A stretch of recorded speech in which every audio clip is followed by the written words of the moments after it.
si tu mourais demain, que diras-tu à Dieu? Tu peux tout avoir dans ce monde pourri, les plus belles. Shalom, peuple de Dieu.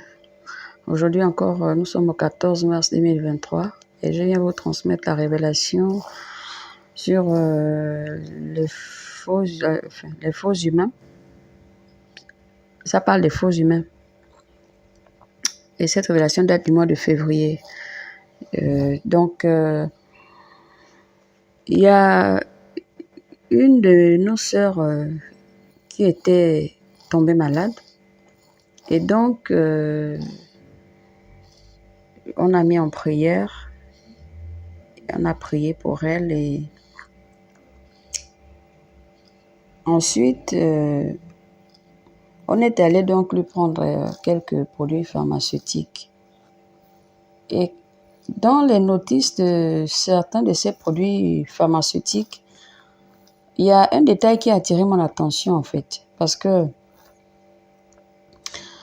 nous sommes sur cette terre-là.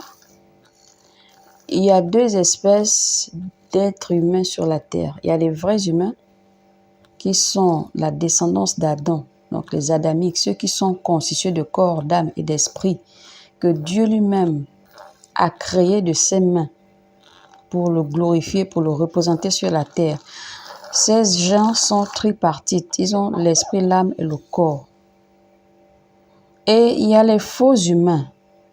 Ce sont des démons qui ont usurpé la nature humaine, c'est-à-dire que ils se sont constitués des corps humains en fait, dans lesquels ils vivent. Donc, ces êtres n'ont pas d'âme. Ils ont juste, ce sont des démons, des esprits, dans les corps physiques.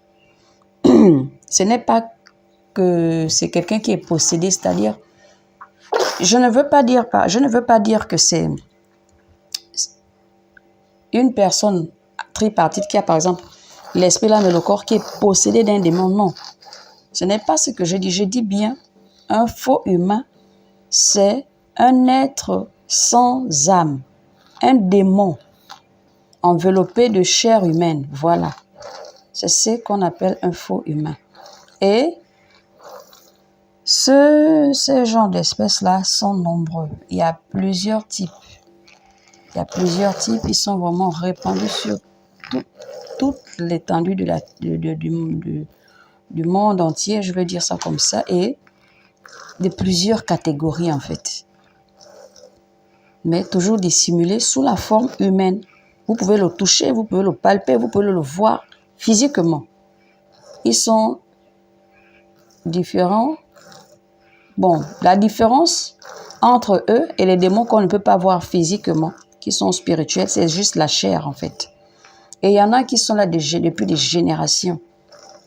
Et si vous n'avez pas le Saint-Esprit, vous ne pouvez pas savoir, vous ne pouvez pas discerner que là, vous êtes face à un démon ou pas. Donc, pour revenir maintenant sur la révélation, par rapport aux produits pharmaceutiques qu'on avait acheté pour la sœur qui était tombée malade, il était bien spécifié dans ces produits pharmaceutiques que c'était destiné aux humains. Et c'est de là maintenant que le Seigneur me révèle que dans les pharmacies, à l'échelle mondiale, il a bien dit, à l'échelle mondiale, dans les pharmacies, il y a aussi des médicaments destinés aux vrais humains et des médicaments destinés aux faux humains. Parce qu'ils n'ont pas la même constitution corporelle que nous. Nous, on a l'ADN, on a nos groupes sanguins, on a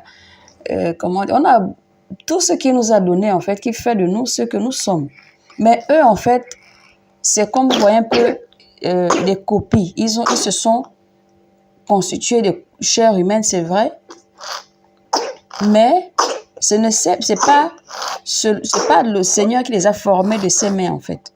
Donc, ils se sont, à travers leur pouvoir maléfique, constitués de corps humains pour pouvoir vivre sur la terre ici physiquement avec la descendance adamique pour mieux la combattre physiquement. Donc, le combat se passe spirituellement comme physiquement. Donc, le Seigneur m'expliquait que il y a des produits pharmaceutiques destinés à ces faux humains-là. C'est bien mentionné, bien écrit. Et il y a des produits pharmaceutiques destinés aux vrais humains.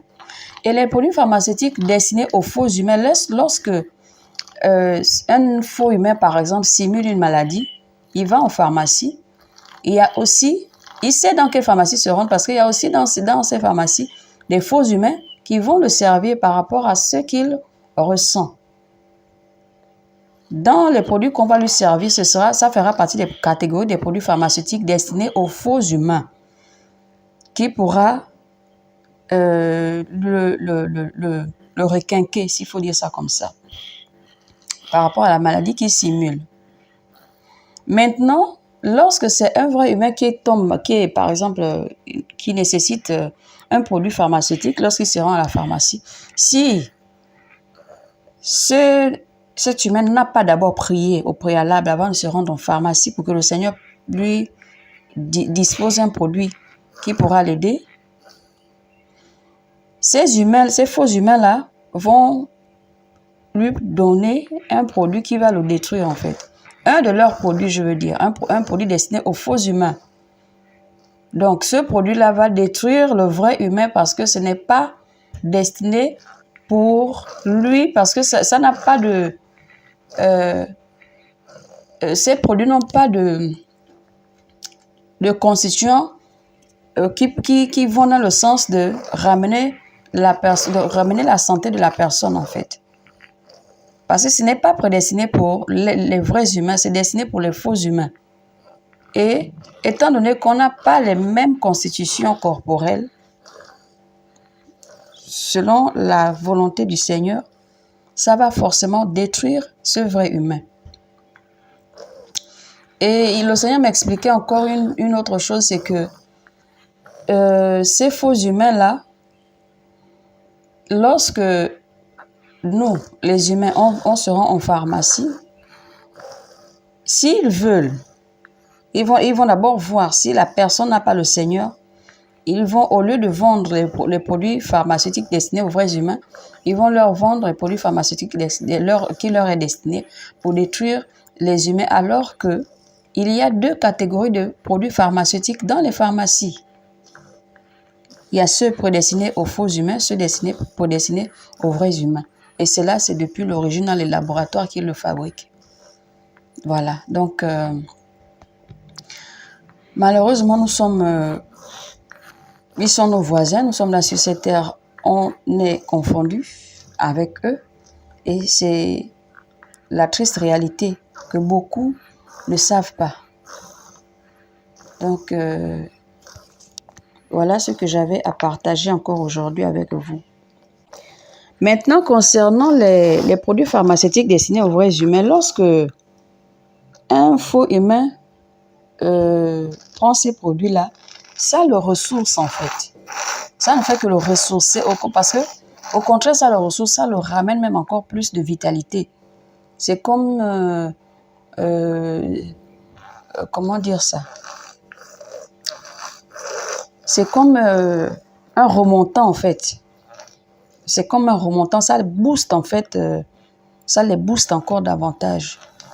Ça booste encore leur santé, ça les requinque, vraiment ça les refortifie en fait. Donc pour ainsi dire que nous sommes différents dans toutes choses et ils sont dans toutes les catégories, toutes les couches sociales, que ce soit chez les riches, chez les pauvres, chez ceux qui sont au milieu, les moyens. Donc malheureusement, c'est la triste réalité face à laquelle nous sommes. Et vraiment, j'invite le peuple de Dieu à plus de vigilance. Et si vous écoutez le plus souvent des expressions qu'on dit quelqu'un a fait du mal à son prochain sans état d'âme, ça vient d'eux en fait. L'expression là est là à cause d'eux. C'est là à cause d'eux. Donc que le Seigneur puisse ouvrir les yeux à son église parce que La bataille est déjà là. La guerre est déjà là. Il n'y a pas de marche arrière à faire. On ne peut qu'avancer, mais tout en connaissant ce mystère pour savoir maintenant mieux comment cibler nos prières et mieux vivre sur cette terre pour achever son pèlerinage en paix dans le nom du Seigneur. Paix et grâce.